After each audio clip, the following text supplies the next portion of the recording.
జయశ్రీమన్నారాయణ. జ్ఞానానందమయం దేవం నిర్మలాస్ఫటికాగతం ఆధారం సర్వవిద్యానాం హయగ్రీవ ఉపాసన. ఆగస్టు నెల బుధుడు శుక్రుడు 12 రాసుల వారికి ఏ విధంగా ప్రభావాన్ని చూపుతాడు అనేది మనం ఈ వీడియోలో తెలుసుకుందాం. నిత్య జీవితంపై గ్రహాల ప్రభావం గోచార ఫలితాల వలన మనకు బాగా అర్థమవుతుంది. జన్మచక్రం నుండి దానిని గ్రహించవచ్చు.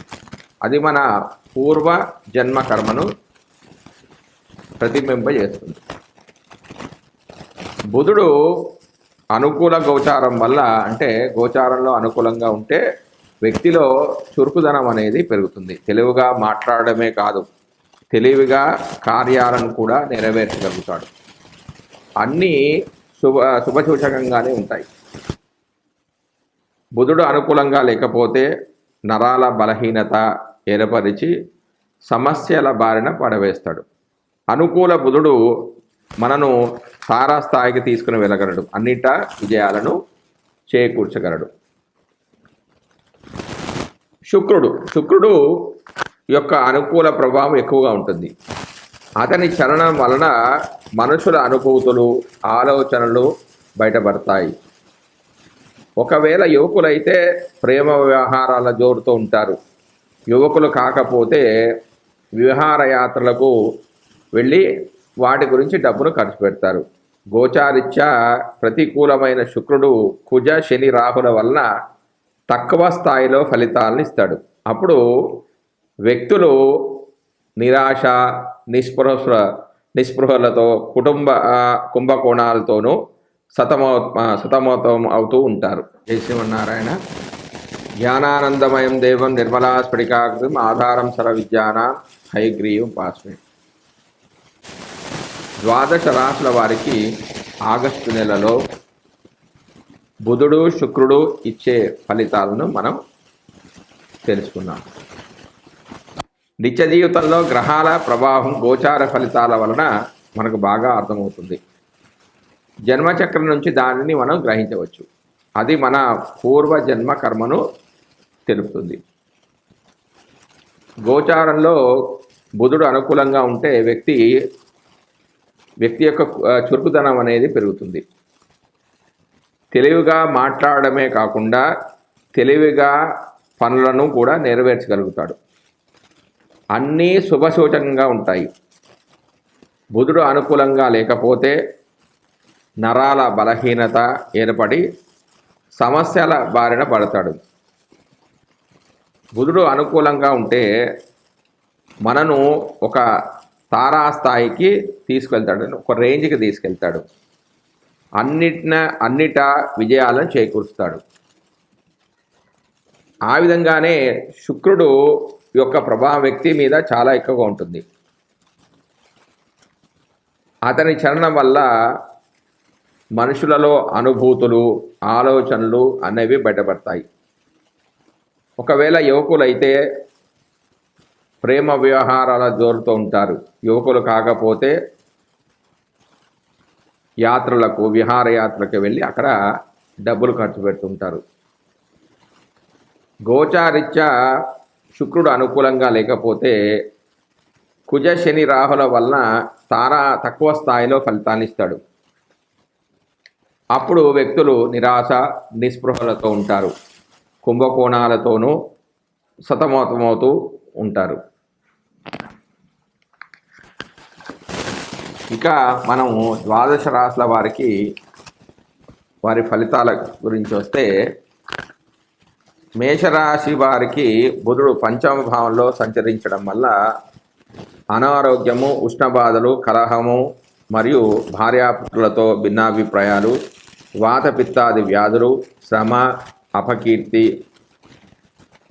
బుద్ధిబల లోపము, కార్యసాధనలో ఆటంకాలు, మాతృసౌఖ్య హాని, కుటుంబంలో కలతలు ఏర్పడతాయి. బంధువులతో విరోధము, కీర్తి హాని, ధన నష్టం కూడా కలుగుతుంది. అయితే బుధుడు కొన్ని రోజులు, అంటే ఆగస్టు 1 నుంచి ఆగస్టు 22 వరకు సింహరాశిలో సంచరిస్తూ, మరియు శుక్రుడు బుధుడు వక్రీకరిస్తున్నాడు. అంటే 23 ఆగస్టు నుంచి 31 ఆగస్టు వరకు కర్కాటక రాశిలో వక్రీకరిస్తున్నాడు. శుభగ్రహాలు వక్రీకరిస్తే మంచి ఫలితాలు ఇస్తుంటాడు. అంటే బుధుడు పంచమం నుంచి చతుర్థంలో కూడా, అంటే 23వ తారీఖు నుంచి ఆగస్టు 31 వరకు పంచమం నుంచి చతుర్థంలోకి వెళ్తున్నప్పుడు ఈ పై ఫలితాలే వాళ్ళకి వస్తాయి. తర్వాత మేషరాశి వారికి శుక్రుడు ఇచ్చే ఫలితాలు. పంచమ స్థానంలో సంచరిస్తున్నాడు. ఈ నెల మొత్తం కూడా ఆగస్టు నెలలో పంచమ స్థానంలో సంచరిస్తున్నాడు శుక్రుడు. కానీ అశుభ ఫలితాలే వస్తాయి. కార్య విలంబన, అంటే పనులు కాకపోవడం, సేవకులతో అంటే పనిచేసే వాళ్ళతో గొడవలు జరగడం, సంతాన సమస్యలు, పెద్దల యొక్క అనాదరణ, ధనం లభించకపోవడము, మిత్రులతో విభేదాలు జరిగే అవకాశం అనేది. జై శ్రీమన్నారాయణ. జ్ఞానానందమయం దేవం నిర్మలా స్ఫటికాకృతిం ఆధారం సర్వవిద్యానాం హయగ్రీయే భాస్వయే ఆపదాపహర్తారం ధాతారం సర్వసంపదా లోకాగ్రామం శ్రీరామం భుజో భుజో రమామ్యం. కుంభరాశి వారికి బుధుడు ఆగస్టు 1 నుంచి ఆగస్టు 22 వరకు సింహరాశిలోను, ఆగస్టు 23 నుంచి ఆగస్టు 31 వరకు కర్కాటక రాశిలో వక్రి, అంటే వెనక్కి సంచరిస్తున్నాడు. ఆ విధంగానే ఈ శుక్రుడు ఆగస్టు 1 నుంచి 24 వరకు సింహరాశిలోను, ఆగస్టు 25 నుంచి సెప్టెంబర్ 19 వరకు కన్యరాశిలోను సంచరిస్తున్నాడు. అంటే బుధుడు 7వ స్థానంలోను 6వ స్థానంలోను సంచరిస్తున్నాడు. దీని ద్వారా వచ్చే ఫలితాలు ఏంటంటే విద్యా వినోదాల ద్వారా సుఖము, గౌరవము, వస్త్ర ధనధాన్య లాభము, సుఖశాంతులు కలుగుతాయి. ప్రజాభిమానం కలుగుతుంది, మనోధైర్యం అనేది పెరుగుతుంది, జయం కలుగుతుంది, కీర్తి ప్రతిష్టలు పెరుగుతాయి, ధనం వృద్ధి కలుగుతుంది. కానీ ఇందులో పూర్వభద్ర నక్షత్రం వారికి మాత్రం చివరి 10 రోజులు అనారోగ్యము, తాపము, భయము, వ్యాకులత, అసత్య భాషణం లాంటివి జరుగుతాయి. తర్వాత కుంభరాశి వారికి శుక్రుడు 7వ స్థానంలో సంచరిస్తున్నప్పుడు ఈ స్థానం దోష ఫల స్థానం. భార్యకు అనారోగ్యము, కోపము, తాపము, కష్టాలు కలగడం, వ్యాధులు సంక్రమించడం లాంటివి ఉంటాయి. తక్కువ ఫలితాలు జాతకుడు పొందుతాడు. ఇందులో పూర్వభాద్ర నక్షత్ర జాతకులకు మాత్రము అశుభ ఫలితాలు అనేవి ఎక్కువగా ఉంటాయి. జై శ్రీమన్నారాయణ. యొక్క దోషాలు ఏ విధంగా ఉంటాయి అంటే మేధస్సు తక్కువగా ఉండడం, వ్యాపారంలో నష్టాలు కలగడం, చదువు వంట పట్టకపోవడం, నాడీ దోషాలు, నిర్ణయాలు తీసుకోవడంలో ఇబ్బందులు, మిత్రులతో ఇబ్బందులు, లెక్కలంటే భయం, ఉదర రోగాలు కలవారు, నత్తి లేదా మాట సరిగా లేకపోవడం, ఎముకలు విరగడం, వారి జాతక చక్రంలో బుధ దశ యోగించకపోవడం, బుధుడు మీనరాశిలో ఉండడం, బుధుడు శత్రురాశిలో ఉండగా అవి పాపస్థానాలు అయినప్పుడు, వాత దోషాలు ఎక్కువగా ఉన్నా కూడా బుధుడి యొక్క దోషాలు ఎక్కువగా ఉంటాయి. దీనికి గాను బుధుడికి చేసుకోవాల్సిన శాంతి విధానం ఏంటంటే రోగగ్రస్తుడైన ఆ యొక్క జాతకుడిని ఒక పెద్ద త్రాసులో ఒక పక్క ఉంచి మరొక పక్క పెసలు మొదలైన ధాన్యాలంటే అతనికి తగ్గట్టుగా, అతని శక్తికి తగ్గట్టుగా ధాన్యాలు ఉంచేసి అతను ఎంతైతే బరువు తూగుతాడో అన్ని కేజీల యొక్క పెసలను ఒక పండితుడికి అంటే ఒక బ్రాహ్మడికి దానం చేస్తే బుధుడి యొక్క పీడా నివృత్తి అవుతుంది. బుధ దోషం వల్ల కలిగే రోగాలకు ఇంకా ఏం చేయాలంటే ఉత్తరేణి బీజంతో చేయబడిన ఔషధాన్ని తీసుకుంటే గుణం అనేది కలుగుతుంది. అంటే ఆ రోగాలు అనేవి తగ్గుతాయి. ఇంకా దీనికి సంబంధించిన శాంతి విధానంలో ఏం చెప్పారంటే కేంద్ర ఉభయ రాశుల్లో ఉన్నప్పుడు విష్ణు పూజ,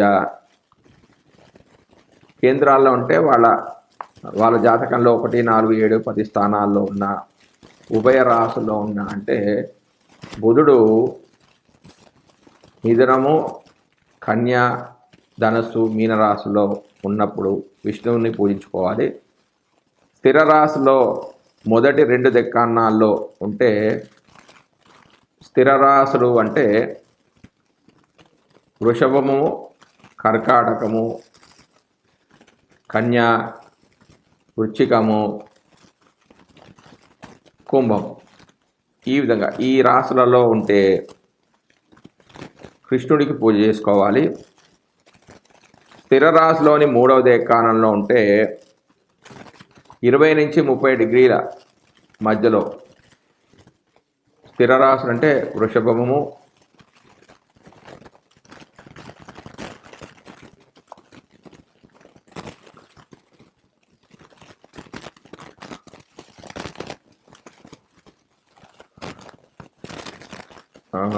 సింహరాశి, వృషభ రాశి, కుంభరాశులలో ఉన్నట్టయితే విష్ణువుకు పూజ చేసుకోవాలి. సింహరాశిలో రవితో కలిసి బుధుడు ఉంటే శివుడికి పూజ చేసుకోవాలి. చంద్రుడితో కలిసినప్పుడు దుర్గాదేవతకు పూజ చేసుకోవాలి. కుజునితో కలిసినప్పుడు సుబ్రహ్మణ్య స్వామికి, సొంత రాశులలో ఉండి శుక్రునితో కలిస్తే గంధర్వులకు, కిన్నరులకు పూజ చేసుకోవాలి. గురు రాశిలో ఉంటే చాముండి దేవతకు, సింహరాశిలో ఉంటే నాగకన్యకు చేసుకోవడము, బుధ పురాణ ప్రార్థన చేసుకోవడము, సరస్వతి సూక్తము, విష్ణు సహస్రనామాలు చేసుకోవడం చాలా మంచిది. ఆ విధంగానే వ్యక్తిగతంగా అయితే ఓం బుధాయ నమః, ఓం భుం బుధాయ నమః, ఓం విష్ణవే నమః, ఓం మహాపురుషాయ నమః అని కానీ, బుధుడి యొక్క గాయత్రి మంత్రం ఇది ఓం గజధ్వజాయ విద్మహే శుక్రహస్తాయ ధీమహి తన్నో బుధ ప్రచోదయాత్ అని కానీ, ఓం సోమతాత్వజాయ విద్మహే సింహరూఢాయ ధీమహి తన్నో సౌమ్య ధీమహి అనే మంత్రాన్ని కానీ, ఓం ఆత్రేయాయ విద్మహే ఇందుపుత్రాయ ధీమహి తన్నో బుధ ప్రచోదయాత్ అనే మంత్రాన్ని కానీ, పురాణోక్త మంత్రమైన ప్రియంగు కలికాశామం రూపేణ ప్రతిభుజం సౌమ్యం సప్తగుణోపేతం తం బుధం ప్రణమామ్యం అనే ఒక మంత్రాన్ని కానీ, బుధ కవచాన్ని కానీ, బుధగ్రహ స్తోత్రాన్ని కానీ, బుధ పంచవిశంతి నామ స్తోత్రాన్ని కానీ, బుధ అష్టోత్తర నామ స్తోత్రాన్ని కానీ పారాయణ చేసుకోవచ్చు. ఇంకా దానంగా బుధవారం కేజంబావు పెసర దానం చేసుకోవాలి. అయితే కేజంబావు అనేది ఎక్కడ లేదండి, అంటే వాళ్ళ శక్తికి అనుకూలంగా, అంటే బాగా డబ్బులు ఉన్న వాళ్ళు సాఫ్ట్వేర్లో అయితే 5 కేజీలు 10 కేజీలు కూడా చేయొచ్చు. అంటే ఎవరు లేకపోతే ఈ ఆర్థిక స్తోమత లేని వాళ్ళకి మాత్రమే ఈ కేజంబావు అని పెట్టారు. అంటే మినిమం కేజంబావు 5 కేజీలు 10 కేజీలు 15 కేజీలు కూడా ఇట్లా వాళ్ళు దానం చేసుకోవచ్చు. ఆ విధంగానే ఆకుపచ్చ వస్త్రము, తగరంటకము, పెసలు, ఆకుపచ్చని పువ్వులు బుధవారం దానం చేయడం అనేది చాలా మంచిది. ముఖ్యంగా బుధగ్రహ దోషాలు పోవడానికి గజమదనం కలిపిన నదీ సంగమ జలము మట్టి పాత్రలో ఉంచి ఆ నీటితో స్నానం చేయడం అనేది చాలా మంచిది. బుధవారం నాడు ఏదైనా వైష్ణవాలయానికంటే వెంకటేశ్వర స్వామి గుడి కానీ, నరసింహస్వామి గుడి కానీ, రామాలయానికి కానీ వెళ్ళి 17 ప్రదక్షిణం చేస్తే చాలా మంచిది. బుధగ్రహానికి ఏ స్తోత్రమైనా, అంటే విష్ణు సహస్ర పారాయణము, పురుష సూక్తము, గోవిందనామాలు అనేవి చదువుకుంటే ఉత్తమ ఫలితాలు వస్తాయి. ఆ విధంగానే వీరికి మూలికాధారణ అంటే నేల గుమ్మడి, ప్రధాన నైవేద్యం పెసరపప్పుతో చేసింది ఏదైనా సరే, ప్రధాన ఫలము సీమ చింత. ఉపవాసం, బుధవారం ఉపవాసం ఉంటే చాలా మంచిది. ధరించవలసిన వస్త్రాలు ఆకుపచ్చ రంగు వస్త్రాలు. కొన్ని తాంత్రిక ప్రక్రియలు ఏంటంటే పెసలు నానబెట్టి వాటి మరునాడు ఆవులకు లేదా పక్షులకు తినిపించాలి. జాతక చక్రంలో బుధ మహాదశలో వివిధ అంతర్దశలో చేయవలసిన దానాలు ఏమిటంటే, బుధుడి మహాదశ, ఆ బుధుడి యొక్క అంతర్దశలో లక్ష్మీనారాయణ ప్రతిమ అంటే బంగారం దానం చేయాలి. బుధ మహాదశలో కేతు అంతర్దశలో మహిష దానం చేసుకోవాలి. బుధ మహాదశ శుక్ర అంతర్దశలో తెల్లని ఆవును, బుధ మహాదశ రవి అంతర్దశలలో సూర్య ప్రతిమ, బుధుడి యొక్క మహాదశ రవి యొక్క అంతర్దశలలో సూర్య ప్రతిమ దానం చేసుకోవాలి. బుధుడి యొక్క మహాదశలో చంద్రుడి యొక్క అంతర్దశలలో వెండి దానం చేస్తే చాలా మంచిది. బుధుడి యొక్క మహాదశ కుజుడి యొక్క అంతర్దశలలో ఎద్దును దానం చేయాలి. బుధుడి యొక్క మహాదశ రాహు యొక్క అంతర్దశలలో మేకను దానం చేయాలి. బుధుడి యొక్క మహాదశ గురు యొక్క అంతర్దశలలో బంగారు ప్రతిమను దానం చేయడం మంచిది. బుధుడి యొక్క మహాదశ శని యొక్క అంతర్దశలలో గేదెను దానం చేయాలి. బుధుడి మహాదశలో అంతర్దశలలో పీడాల నివారణ కంటే అంతర్దశలలో వివిధ గ్రహాల యొక్క అంతర్దశలలో రామాయణంలో చెప్పిన పారాయణ సర్గలు బుధుడి యొక్క మహాదశ జరుగుతున్నప్పుడు, బుధుడి యొక్క అంతర్దశ జరిగినప్పుడు ఉత్తరకాండము 76వ సర్గ పారాయణ చేసి వారికి ద్రాక్ష పండు నైవేద్యం పెట్టాలి. అంటే ప్రారంభంలో ద్రాక్ష పండు, అంత్యంలో కూడా ద్రాక్ష పండునే నివేదన చేయాలి. ఆ విధంగానే కేతు అంతర్దశలలో యుద్ధకాండ పారాయణం చేసుకోవాలి. 59వ సర్గ పారాయణం చేసి ఈ పారాయణ ప్రారంభంలో ద్రాక్ష పండును నైవేద్యం పెట్టాలి, అంత్యంలో కొబ్బరికాయ నైవేద్యం పెట్టుకోవాలి. బుధుడి యొక్క మహాదశ శుక్రుడి యొక్క అంతర్దశలలో సుందరాకాండ 51 సర్గ పారాయణం చేసుకోవాలి. ప్రారంభంలో ద్రాక్ష పండును, చివరిలో పటిక బెల్లాన్ని నైవేద్యం పెట్టుకోవడం మంచిది. బుధుడి యొక్క మహాదశ రవి యొక్క అంతర్దశలలో అరణ్యకాండ 70 సర్గ పారాయణ చేసి ప్రారంభంలో ద్రాక్ష పండును, అంత్యంలో చెరుకును నైవేద్యం పెట్టుకోవాలి. బుధుడి మహాదశలో బాలకాండ పారాయణ అంటే 16వ సర్గ పారాయణము చేసి సర్గ పారాయణ ప్రారంభంలో ద్రాక్ష పండును, అంత్యంలో పాలును నివేదనగా పెడితే చాలా మంచిది. బుధుడి యొక్క మహాదశ కుజుడి యొక్క అంతర్దశలో యుద్ధకాండ 116వ సర్గను పారాయణం చేస్తూ ప్రారంభంలో ద్రాక్ష పండు, చివరిలో చక్కెర పొంగలి నైవేద్యం పెట్టుకోవాలి. బుధ మహాదశ నడుస్తుంది, రాహు అంతర్దశ జరుగుతున్న సమయంలో సుందరాకాండ 53వ సర్గను పారాయణం చేసి ప్రారంభంలో ద్రాక్ష పండు, అంత్యంలో తేనెను నైవేద్యం పెట్టాలి. అలాగే బుధ మహాదశలో గురు యొక్క అంతర్దశలో బాలకాండ 23వ సర్గ పారాయణం, ద్రాక్ష పండు ప్రారంభంలో నైవేద్యం పెట్టుకోవాలి, అంత్యంలో అరటి పండ్లు అనేవి నైవేద్యం పెట్టుకోవాలి. నివేదనలో ఏవైనా దొరకని పక్షంలో ఆ ఋతువులో లభించే పళ్లను నివేదన చేయవలసి ఉంటుంది. ఈ పరిహారాలు చేసుకోవడానికి విశేషమైన దినాలు ఏమిటంటే చవితి బుధవారం ఆశ్లేష నక్షత్రము, చతుర్దశి బుధవారం జ్యేష్ఠ నక్షత్రము, ఏకాదశి మంగళవారం రేవతి, చతుర్దశి ఆదివారం ఆశ్లేష, పౌర్ణమి బుధవారం ఉత్తరాభాద్ర, అమావాస్య బుధవారం శ్రవణ నక్షత్రాలు. శుక్రుడి యొక్క దోషాలు నివారణలు. సాధారణంగా శుక్రుడి యొక్క దోషాలు ఏ విధంగా ఉంటాయి? వైవాహిక సమస్యలు, గుర్తింపు లేకపోవడం, గ్రంథులకు సంబంధించిన సమస్యలు, శరీరంలో కాంతి లేకపోవడము, వీర్య సంబంధమైన సమస్యలు, సంతాన ఉత్పత్తిలో సమస్యలు, సుఖ వ్యాధులు, స్త్రీ వల్ల పురుషులు, పురుషుల వల్ల స్త్రీలకు, కుటుంబ సౌఖ్యం లేకపోవడం, సౌందర్యం కోసం ప్రయత్నం చేయడం, తీవ్రమైన జ్వరాలు, వివాహ ప్రయత్నాలు అనేవి సఫలం కాకపోవడం, చంద్ర మహాదశ యోగించకపోవడం, శుక్రుడు గురుని రాశుల్లో ఉండడం.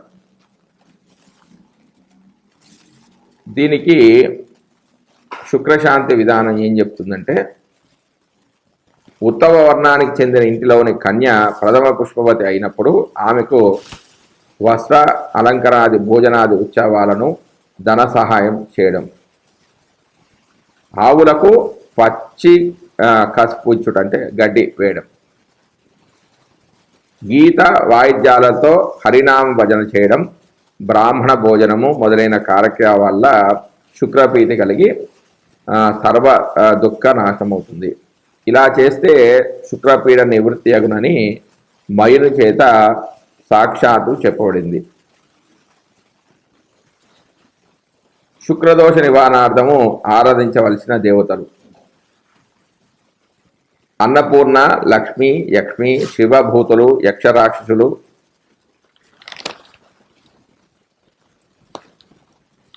సింహంలో ఉంటే యక్షి, ధనుస్సు మీనంలో ఉంటే దుర్గాదేవతకు, మకరంలో ఉంటే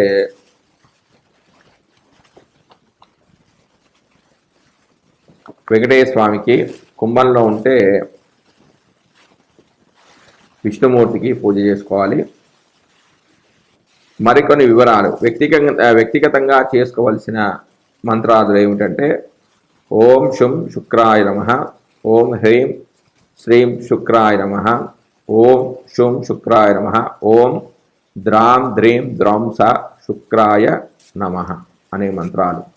మరియు శుక్రుడి యొక్క గాయత్రి మంత్రాలు ఏమిటంటే ఓం అశ్వధ్వజాయ విద్మహే ధనుర్హస్తాయ ధీమహి తన్నో శుక్ర ప్రచోదయాత్ అనే మంత్రాన్ని కానీ, ఓం భృగుసుతాయ విద్మహే శిష్యవత్సలాయ ధీమహి తన్నో శుక్ర ప్రచోదయాత్ అనే మంత్రాన్ని కానీ, భార్గవాయ విద్మహే అసురాచార్యాయ ధీమహి తన్నో శుక్ర ప్రచోదయాత్ అనే మంత్రాన్ని కానీ, పురాణోక్తమైన మంత్రం ఇదంటే హిమకుంద వనారావం దైత్యానాం పరమం గురుం సర్వశాస్త్ర ప్రవక్తారం భార్గవం ప్రణమామ్యం అనే ఒక మంత్రాన్ని కానీ, శుక్ర కవచాన్ని కానీ, శుక్ర స్తోత్రాన్ని కానీ, శుక్ర స్థవరాజం అనే ఒక మంత్రాన్ని కానీ చేసుకుంటే మంచిది. మరియు దీనికి దానంగా శుక్రవారం